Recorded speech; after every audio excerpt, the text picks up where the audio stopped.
So we're in the pool in El Salvador and we're gonna practice learning how to duck dive. And we got a bunch of different amigas here riding different sizes of surfboards. So we're gonna experiment with what's the biggest surfboard that you can actually duck dive, and also working on technique, how to do it. Boom.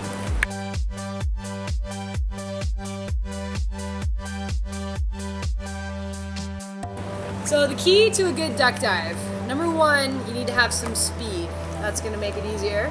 Number two, it's a timing thing where you do it on the wave. And then it's also the physical aspect where you put your foot on the back of the board.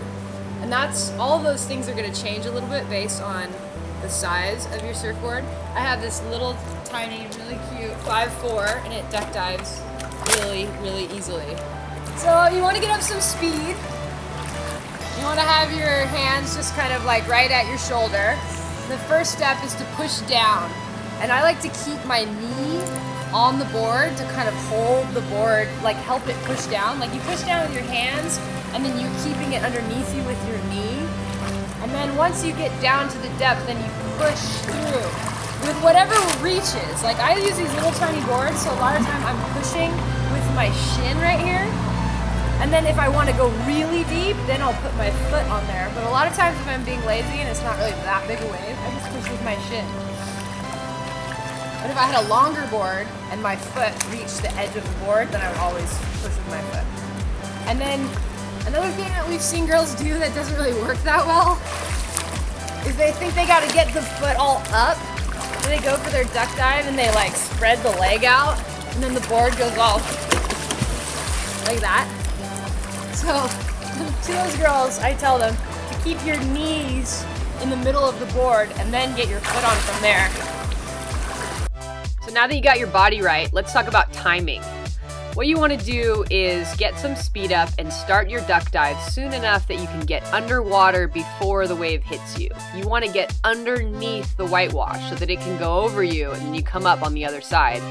If you start the duck dive too late, the wave hits you before you have a chance to get deep enough. If the wave hasn't broken yet, if it's just cresting at the top, you can wait till the last minute and just kind of duck dive underneath the lip. But if you're dealing with whitewash, you gotta start a little bit sooner so you can get all the way underneath it. The whitewash passes over you and you come up on the other side.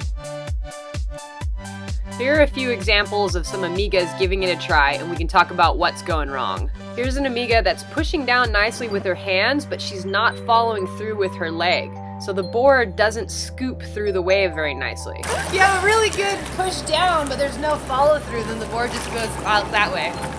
This is what you want the board to do underwater. Scoop down and then come back up on the other side of the wave. This amiga is pushing down really nicely. She's scooping through with her leg, but her upper body's not getting down to the depth where the board is. So even though the board is deep, her body's not getting underneath the whitewash. Another thing that will help your duck dive be more awesome is keeping your eyes open. Probably not recommended if the water's super gross or if it's a little tiny whitewash on the inside with tons of sand.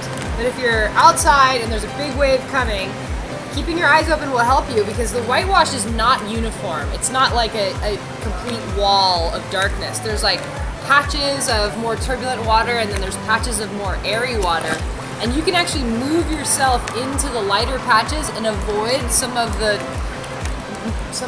force? Yeah, you can avoid some of the force of the wave if you look for it. And if, worst case scenario, the big force is gonna hit you, at least you see it coming and kind of brace for it. I don't wear contacts, but Jackie does, and Jackie says that she still opens her eyes underwater and very rarely loses a contact. So a lot of girls come down on retreats and they say, I really want to learn how to duck dive, but then they bring these like really big boards. This is a 6'4", so it's super hard to duck dive a board like this. Like even for me, it's really challenging, and for someone who's not good at duck diving, it's going to be nearly impossible. So keep that in mind. The problem might be your surfboard. But just for fun, I'll try and duck dive it in the pool. Let's see if I can make it go under.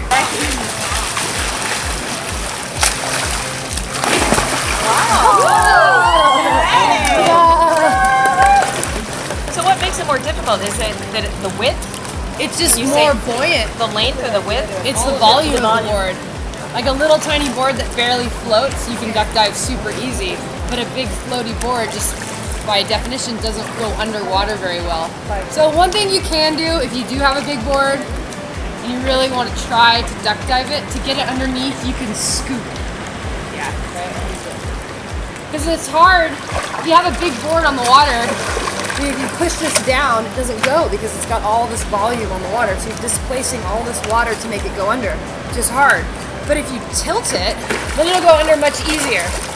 So if I was out surfing and I wanted to try and duck dive this board, I would tilt it to scoop it and then follow through like normal. And that's how you duck dive. Woohoo! Thank you. Yeah. Now we're gonna need some longboards because Jackie's gonna do a how to turtle roll. How to turtle roll. Yay. Jackie's roll.